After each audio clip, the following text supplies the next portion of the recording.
ร่วมกันเฮาอยู่แตกหมู่เฮาตายมื้อนี้ได้แบ่งกลุ่มเป็นหัวหน้าหน่วย หัวหน้ากลุ่มมีกลุ่ม1กลุ่ม2กลุ่ม3เฮาอยู่นำกันหลายคนเฮาต้องแบ่งกลุ่มแบ่งก้อนกันไว้จับกุ่นจับก้อนกันไว้ให้เป็นความสามัคคีคือพระอาจารย์เว้าเบื้องต้นนั่นแหละถ้าเฮากินผู้เดียวอยู่ผู้เดียวเนี่ยแม่นบ่รอดเพราะว่าอย่างเฮาอยู่นำกันหลายคู่หลายคนอยู่นำกันหลายคู่หลายองค์นำอยู่นำกันทั้งหมดทั้งมวลเนี่ยประมาณ 3-40 องค์แล้วกลุ่มนี้แม่นกลุ่มกลุ่มนี้แม่นกลุ่มเก็บขี้เหงื่อกลุ่มนี้แม่นกลุ่มถูศาลากลุ่มนี้แม่นกลุ่มเบิ่งลานธรรมกลุ่มนี้แม่นกลุ่มเบิ่งหอสันกลุ่มนี้แม่นกลุ่มเบิ่งล้างทำความสะอาดห้องนอกห้องน้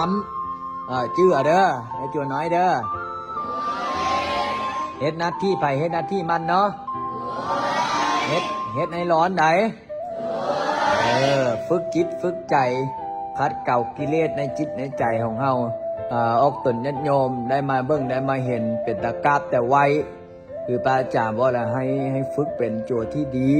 ฟังคำสั่งสอนของพ่อแม่ครูบาอาจารย์เป็นคนดีของพ่อของแม่ถ้าผู้ใดบอกเป็นคนดีของพ่อของแม่นี่เป็นยังไงบาป